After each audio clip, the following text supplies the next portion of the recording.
South Park has been running for 27 seasons, over 300 episodes. The same four boys at the same bus stop in the same small Colorado mountain town. And the show has never once slowed down long enough to check whether what it said last week still lines up with what it said 10 years ago. Most of the time, that does not matter. Occasionally, it produces something that cannot be ignored. Butterscotch told the audience he was turning 9 years old in season 5. 6 years later, he told the audience he was 8. Kenny McCormick was given 2 separate definitive explanations for his immortality within the same 3 episodes, and both explanations directly cancel each other out. The town of South Park spent 12 years accepting one answer about Cartman's father before admitting they had fabricated it entirely. These are not guesses. Every single one of them is in the show. Welcome to East Park. This one goes deep. Let's get into it. The show that wrote itself into corners. South Park first aired on Comedy Central on August 13th,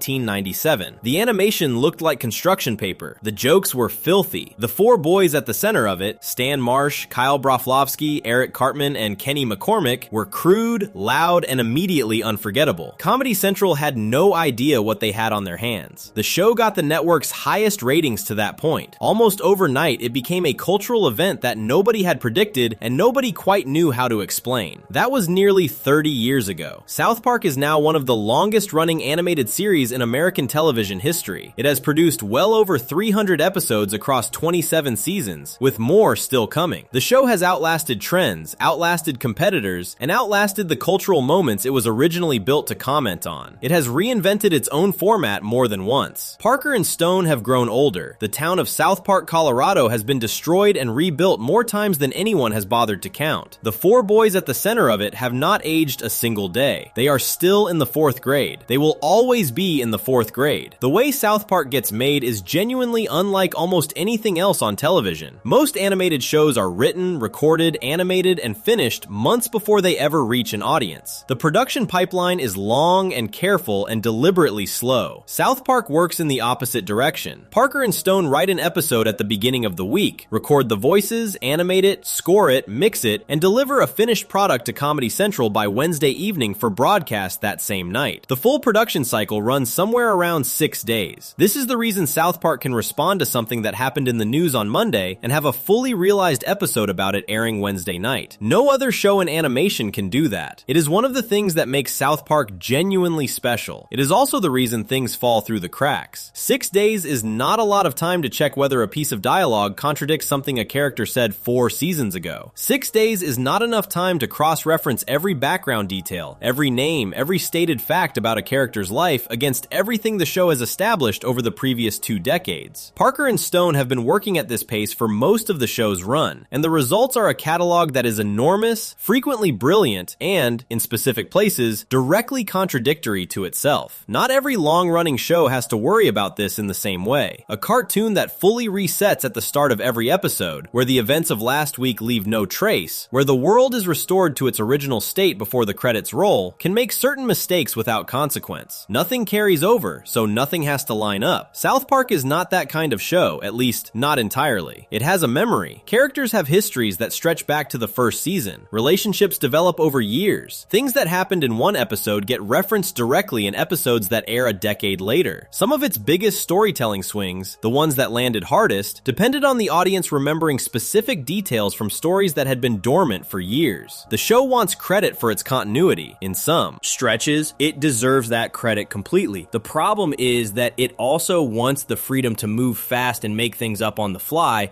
and those two things are not always compatible. Over 27 seasons, they have crashed into each other more than once. What makes South Park's relationship with its own continuity genuinely interesting is that the show has never fully decided what kind of show it wants to be. For most of its run, it is operated as a loose anthology. Each week brings a new story, most of it self-contained, with just enough connective tissue to make the characters feel consistent. Then, starting around season 18, Parker and Stone made their most ambitious attempt at turning it into something serialized. Every episode fed into the next. Characters' choices had consequences that lasted across the entire season. Storylines overlapped and intersected. The show was asking its audience to pay attention in a new way. Then, it stepped back from that model. It returned to something closer to its original episodic approach though the two styles have blurred together in the years since. The result is a show that sometimes behaves as though every episode is part of a single connected story, and sometimes behaves as though last week never happened, and the line between those two modes has never been clearly drawn. That looseness is where the contradictions live. The cases covered in this video are not the kind of small background errors that slip through on any long-running production. A chair appearing and disappearing between shots is a continuity error. A character shown in the wrong color shirt in one scene is a continuity error. Those things happen. What is covered here is different. These are cases where the show made a specific, confident statement about a character or a storyline, stated it clearly, built episodes around it, asked the audience to accept it as fact, and then, at a later point in the same show's run, made a different statement that cannot be reconciled with the first one. Both versions are presented as true. Both cannot be. Some of these contradictions are separated by a single season. Others are separated by more than 10 years of episodes. In the most striking cases, the show built something genuinely important on top of an established piece of its own history, and then revealed, sometimes without fully acknowledging what it was doing, that the established piece had been wrong all along. The South Park Wiki, a community archive that documents every episode, every character, every named location, and virtually every verifiable fact about the show, has flagged many of these directly in its own continuity error documentation. Others appear on the show's official page on IMDb. Several were acknowledged by Parker or Stone themselves in interviews or DVD commentary, with varying degrees of explanation. None of them are theories or guesses. Each one has a specific episode where it begins, a specific episode where it breaks, and a documented record of the gap between the two. What is worth understanding before getting into any of them is that these contradictions are not reasons to dismiss the show. South Park earned its reputation through decades of work that was often genuinely extraordinary. Episodes like Raisins, Scott Tenorman Must Die, Trapped in the Closet, and the Mysterion trilogy represent animated television working at a level that very few shows, in any genre, in any format, have reached. The show shaped the way a generation processes comedy. It influenced political conversation. It invented satirical approaches that other shows have been borrowing ever since. It also made mistakes. Some of those mistakes reveal something real about how the show works, how ideas get made fast, how writers in the room on a Tuesday might not have the full archive of the last 15 seasons memorized, how the speed and instinct that make South Park feel alive are the same things that occasionally make it contradictory. The show trusts itself. That trust is usually what makes it great. Sometimes it is also what makes it wrong. Before we move on, if you're enjoying this analysis, please consider subscribing. It helps the channel tremendously. The first case in this video is the show's most famous ongoing mystery. It was built up across multiple seasons, given its own dedicated storyline, and eventually handed a definitive explanation that the show presented with. Total confidence.